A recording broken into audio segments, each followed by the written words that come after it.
di akhir tahun ini kita memulai satu halaqah baru dalam kajian sharing Rabu malam, yaitu halaqah Darsus Sirah atau mempelajari Sirah Nabawiyah. Kita coba untuk mendalami kisah-kisah atau cerita dan sejarah dari kehidupan orang yang paling mulia, yang paling agung, yang rasa-rasanya nggak ada yang lebih pantas untuk kita pelajari kehidupannya dan kita kenal sosoknya daripada Muhammad Rasulullah SAW. Sampai targetnya apa? Sampai kita bisa mengenal Nabi lebih daripada kita mengenal keluarga kita. Itu baru kita disebut dengan orang yang mencintai Nabi. Jadi kalau kita bilang mencintai Nabi tapi kita nggak terlalu kenal Nabi, cuman tahu namanya dan tahu sepenggal dua penggal kisah yang nggak terlalu jelas tentang beliau, kayaknya ucapan kita itu belum terbukti. Karena orang yang mengenal seseorang baru disebut mengenal kalau dia tahu betul tentang cerita orang itu. Misalnya kita mengatakan saya kenal Fulan, saya sahabatnya Fulan, apalagi sampai mengatakan saya mencintai Fulan. Kita nggak mungkin mengatakan itu kalau kita nggak kenal orangnya. Kalau sampai kita mengklaim mengenal Nabi tapi kita nggak tahu apa-apa tentang Nabi kecuali secuil kisah, berarti jangan-jangan kita belum jujur. Nah, harusnya seperti apa kita mengenal Nabi? Kalau seandainya kita mau melihatnya dari angle yang benar, harusnya kita mengenal Nabi lebih daripada kita mengenal keluarga kita.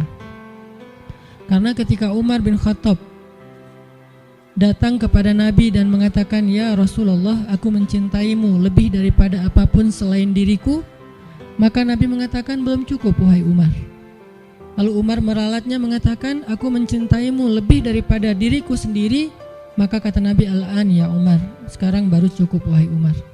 Salah satu pelajaran dalam adegan itu adalah harusnya kita mengenal Nabi bahkan lebih daripada diri kita sendiri. Kita mengenal Nabi lebih daripada keluarga kita. Seperti apa kita mengenal ibu kita, ayah kita, pasangan kita buat yang udah punya pasangan, atau anak-anak kita. Maka kita belajar mengenal Rasulullah SAW lebih daripada mereka semua. Seorang ibu tahu betul karakter anaknya. Seorang ayah tahu betul tentang kebutuhan anak-anaknya. Seorang suami atau istri tahu betul tentang sifat pasangannya. Anak tahu betul apa yang baik untuk orang tuanya, apa yang menyenangkan hati orang tuanya, dan seterusnya. Maka harusnya kita lebih tahu betul tentang Nabi daripada keluarga kita.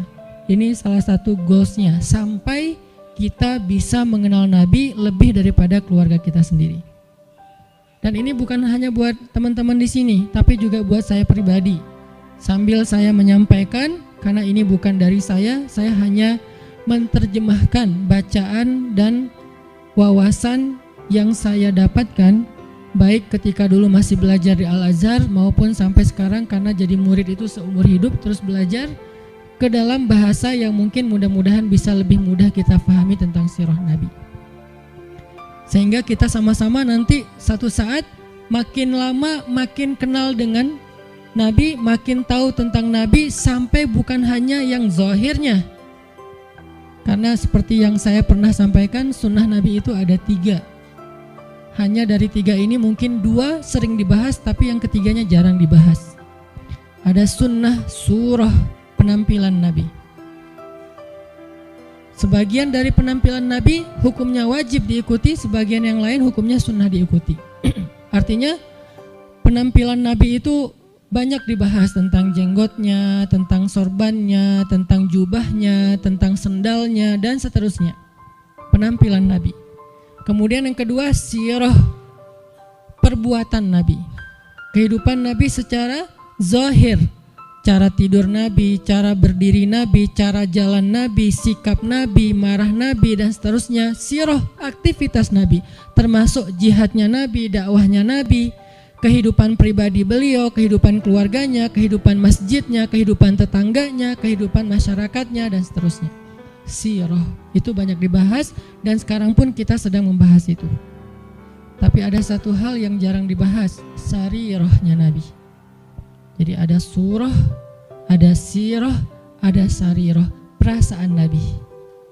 Apa yang membuat Nabi bahagia, apa yang membuat Nabi sedih, apa yang membuat Nabi berkenan, apa yang membuat Nabi gak suka, apa yang membuat Nabi sakit hati, apa yang membuat Nabi berkesan di dalam hatinya, gimana Nabi memaafkan kesalahan orang lain, gimana Nabi merasa, apa yang membuat Nabi malu, apa yang membuat Nabi marah. Semua itu masuk dalam kategori sarirah. Gimana Nabi orangnya sangat menjaga perasaan, sehingga paling gak suka menyinggung orang lain atau memberatkan orang lain, membebankan orang lain. Itu namanya sarirah. Kita sampai kalau bisa mengenal sarirahnya Nabi, bukan hanya surah dan sirah, tapi sampai sarirah. Karena kalau kita nggak belajar sarirah Nabi, kita hanya belajar kulitnya, yaitu yang tampak saja. Jangan-jangan semakin kita mengetahui sunnah Nabi, semakin kita jadi bikin orang nggak nyaman, semakin galak, semakin eksklusif, bahkan jangan-jangan nggak sengaja kita semakin merasa paling benar. Padahal Nabi SAW sendiri dengan sarirah beliau adalah orang yang paling menyenangkan. Gimana Nabi jadi orang yang paling menyenangkan? Itu sarirah, bukan sirah, bukan surah. Nabi menyenangkan bukan hanya karena beliau ganteng, itu udah pastilah. Tapi banyak orang ganteng tapi nyebelin ya. Ada orang, ya kencang di belakang. Ada cewek makin cantik makin bikin kita kayak nggak nyaman gitu. Kenapa nggak nyaman? Karena mungkin kecantikan dia itu jadi fitnah, kecantikan itu bikin dia jadi jutek atau apa. Ada orang secara fisiknya hampir bisa dibilang sempurna, dia fisiknya keren, tapi karena sarirahnya, mentalnya, perasaannya itu nggak humble sama orang lain, akhirnya kita juga nggak nyaman bareng dia. Makanya ada orang punya pasangan, memilih pasangan, walaupun yang tampak duluan itu fisik, tetapi kadang-kadang ada orang yang kayaknya pasangannya biasa banget, tapi dia kayak happy banget sama orang itu. Kenapa? Karena cocok secara karakter. Nah artinya mungkin kita wawasan tentang Nabi itu bagus, surahnya kita mencontohkan Nabi itu hampir sempurna, karena gak ada yang sesempurna Nabi pastinya. Cuman kok gak bisa bikin orang nyaman? Jangan-jangan kita tahu banget surah, belajar banyak sirah, tapi hampir kurang aware tentang sarirahnya Nabi, perasaan Nabi. Ada hadis ketika Nabi menyampaikan hadis itu nyaman didengar. Ketika kita yang ngomongin hadis yang sama, kok jadi bikin orang gak suka, jadi bikin orang sedih gitu. Jangan-jangan bukan teks hadisnya. Hadisnya sahih, bahkan mutawatir, Bukhari, Muslim. Tapi hadis yang sahih itu ketika Nabi yang menyampaikan, orang nyaman. Ketika kita yang menyampaikan, orang malah sedih. Berarti ada sarirah yang kelewat, yang miss, yang kita nggak mempackaging, membungkus teks tadi ketika kita menyampaikan kepada orang lain. Nah kita pengen belajar kehidupan Nabi itu bukan hanya yang tampak, tetapi kita pengen mendalami dari sisi-sisi sarirahnya.